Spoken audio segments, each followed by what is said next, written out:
We deal with a large amount of alcohol-related cases, be it sort of your binge drinking Saturday night out on the tiles. It's a massive drain overall on the NHS. I think figures come out every year of how much it costs, and it's always in the billions of pounds worth of resources. Actually, I have called an ambulance for my friend before at Praise. I had to go with a friend. She fell over, which after drinking, and her ankle twice, so we had to go twice to A&E. The emotional and financial cost of binge drinking on the NHS is staggering. Vital resources are being used for binge drinking related incidents and consequently depleting the NHS of money, staff and facilities needed for other crucial health problems.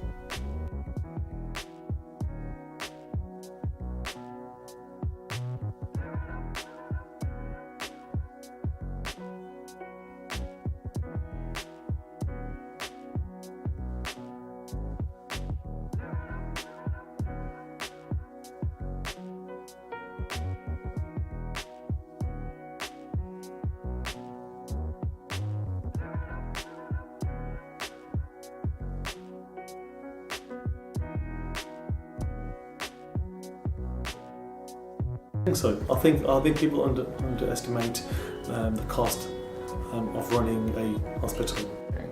It's a massive drain on frontline ambulance resources. Obviously, if you imagine, we're here for people having heart attacks, people having strokes.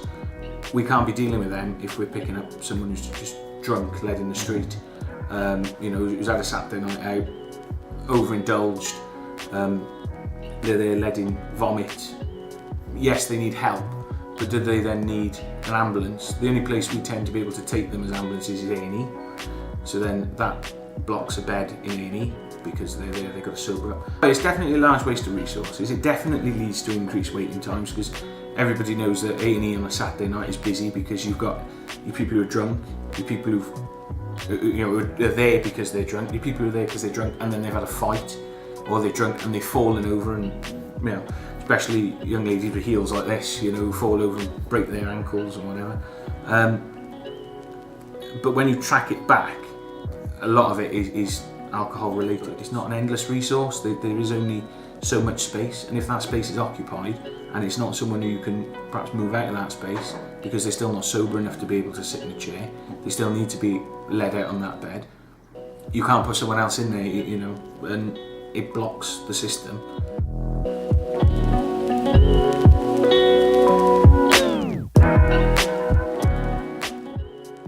A lot of them will be aggressive, a lot of them will be abusive, some violent, physically lashing out at you, punching you, kicking you, biting you, have been spat at. It's all sort of comes within the territory of people who are just intoxicated. Nobody signed up just to pick up drunk people. I think it is a big problem in the youth of today. There's a lot of I suppose not necessarily peer pressure, but it's just the done thing, especially while you're at uni, you just go out and drink a lot. So. We were able to identify that this was the problem. This left us wondering, what are the causes? The expectation to drink and to drink to excess is embedded in our society. It's a cultural problem.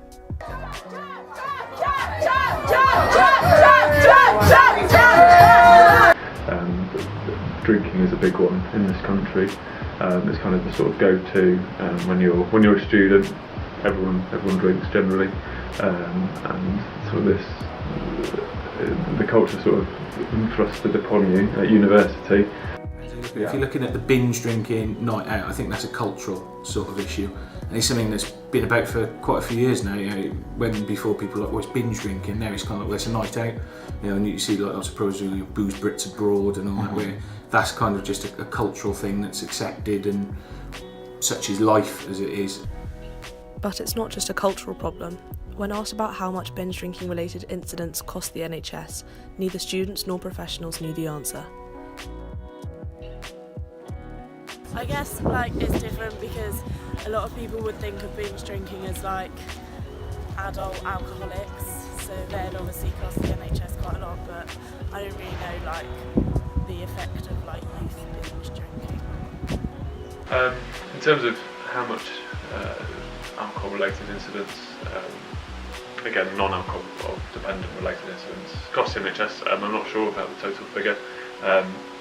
I think that people, because they're not at that time having to find money for their healthcare, you know, they know that if they can phone 999 and we'll turn up and we'll take them to hospital, and there's kind of no backlash on the fact that then they'll sit in the hospital for 4 or 5 hours sobering up. They get up at the end of it, cheers, and off they go. Yeah. There's no sort of backlash, there's no sort of fine system, there's no cost to them. So they go out and spend 50, 100 quid on the lash, and we're just left then to pick up the pieces with no sort of comeback on the actual person who's overindulged.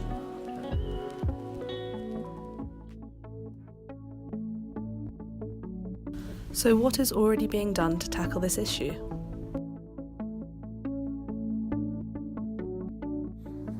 What action? I think not enough. Not enough. There seems to be a big focus all the time on stop smoking, on don't take illegal drugs, sexual health and safe sex, but you see those campaigns quite a lot, but not much on alcohol. Educating young people about the costs of their boozy nights out gone wrong may deter them from ending up in this scenario. Additionally, we will promote the value of the NHS and by doing this, reduce the waste of resources. We formed a 3-stage action plan at schools, university and hospitals. We asked university students what age this starts affecting people. Younger than us? Yeah. 60 to Yeah. I think maybe like 18 when you first start going out. We will therefore start our action plan in schools, targeting sixth form students. Being students ourselves, it would be refreshing to have an educational visitor that is relatable and informal. Not lecturing them on the dangers of drinking, but informing them of the damages it has on our NHS.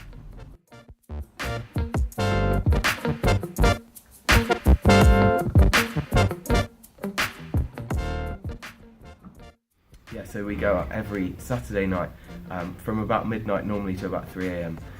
With around 250 bottles of water to just try and care for those that are coming out of the student night.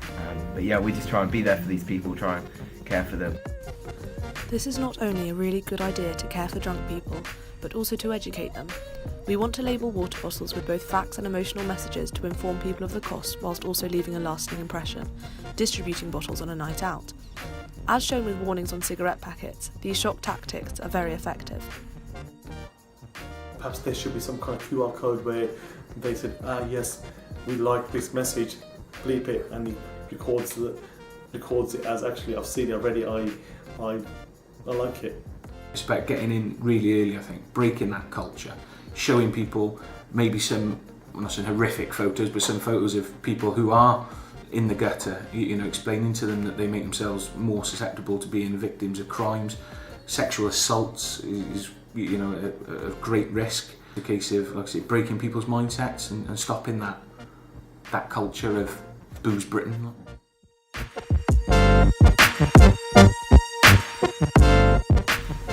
The final part of our solution is to educate those who have already found themselves in A&E, to try and prevent them from ending up in this situation again. To do so, we would put factual posters up in waiting rooms, toilets and GP surgeries. Yeah, I think if we had messages around the hospital saying, actually, if you missed your appointment, if you missed one appointment, that's cost us £1,000. By combining these 3 stages and thus targeting 3 different areas, we believe we can bring about change. It just takes one to a group of people to change things, and the best changes always come from within the community. You know, they always, if you can motivate people, inspire people, your friends, your peers, you will save lives.